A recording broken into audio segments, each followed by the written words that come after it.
রমজান সামনে আসতেছে, দেখবেন এরা হুট করে দাম বাড়ায় দিবে। ভাই দাম বাড়ছে কেন? রমজান তো ভাই উৎপত্তি নাই। আরেকটা কথা আছে মুখস্থ, এলসি বন্ধ, অথচ সারা বিশ্বে রমজান আসলে মানুষ সংযমী হয়, আর বাংলাদেশের ব্যবসায়ীরা রমজান আসলে বেশি ধান্দাবাজ হয়। কি বলেন অবস্থা, কি বলবেন বলেন? যদি এদের ভিতরে দুনিয়াবি শিক্ষার পাশাপাশি কোরআনের শিক্ষাটাও থাকতো। রাসূল কি বলেছেন? একজন সৎ ব্যবসায়ীকে আল্লাহ পাক জান্নাতে নবীদের সাথে, শহীদদের সাথে, সালেহিনদের সাথে, সাদেকিনদের সাথে জান্নাত দিবেন। তাহলে এটা যদি সে জানতো, সে কি 2 নম্বরই করতো? তাহলে এই যে অবস্থা, জাগতিক শিক্ষাও দরকার। এখন জাগতিক শিক্ষাকে আমরা বিরোধিতা করি না, স্কুলে পড়েন, কলেজে পড়েন, ভার্সিটিতে পড়েন, সব দরকার। কিন্তু কথা হলো, এই শিক্ষাকে কলুষিত যারা করছে, কখনোই তারা আমার দেশের বন্ধু হতে পারে না। যারা আজকে শরীফার গল্প রচনা করছে, ওরা কারা? তাদের ব্যাকগ্রাউন্ড তালাশ করে দেখেন।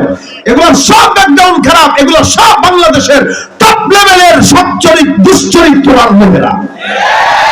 আমার ছেলেদেরকে ভবিষ্যৎ নষ্ট করার জন্য একসময় আমরা বাচ্চারা কবিতা পড়তো, কে ওই শোনালো মোরে আজানের ধ্বনি, কণ্ঠে কণ্ঠে সেই সুর, বাজিল কি সুমধুর।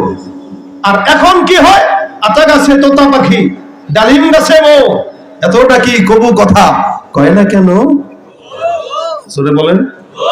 আচ্ছা বউ আপনি না বুঝেন, আমি না বুঝি, পিচ্চিটা বুঝে কি? এই পিচ্চিরে বউ করানো দরকারটা কি বলেন?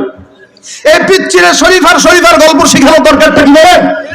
এই পিচ্চিকে সহশিক্ষার ব্যাপারে সবক দেওয়ার মানে হলো বাংলাদেশে যেন আমাদের আগামী প্রজন্মরা নাস্তিক আর চরিত্রহীন হয়, এটার ধান্দা আমার দেশের কিছু দুশ্চরিত্রবান লোকেরা করতেছে। এই সুযোগ দেওয়া যাবে। এজন্য এই মাদ্রাসার ছেলেদের, আপনার ছেলেকে মাদ্রাসায় দিবেন, যতক্ষণ শিক্ষা পরিবর্তন না হবে, যতক্ষণ এই কুশিক্ষা আমার সমাজ থেকে না যাবে, ততক্ষণ আমার সন্তানকে আমি স্কুলের বারান্দায় পাঠাবো না, এটা আমার অঙ্গীকার। শিক্ষার পরিবর্তন হোক, শিক্ষার সুশিক্ষা হোক, স্কুলের এই বইগুলো থেকে নাস্তিকতা দূর করুক, ডারউইনের মতবাদ দূর করুক, সমকামিতার এজেন্ডা বাস্তবায়ন এটা দূর করে দেন, আমরা আমার সন্তানদেরকে স্কুলে পাঠাবো, কোনো সমস্যা নেই। আমি কি ভুল বললাম? কি মনে হয় ভুল বললাম? আমি কি স্কুলের বিরোধিতা করলাম? যারা শিক্ষাকে অপশিক্ষা বানাতে চায় তাদের ভুল ধরলাম। এদের ভুল ধরা, এদেরকে বয়কট করা প্রত্যেকটা মুসলমানের দাবি, ঠিক কিনা বলেন? কষ্ট পাবেন না কেউ।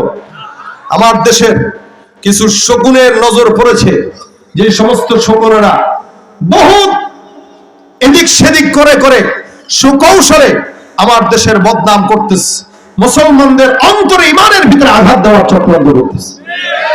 নবীর উম্মতটা যতদিন থাকবে, ইনশাআল্লাহ তাদের চক্রান্ত বাস্তবায়ন করতে দিবে আল্লাহ। আমাদেরকে কবুল করুন, বলেন আমিন।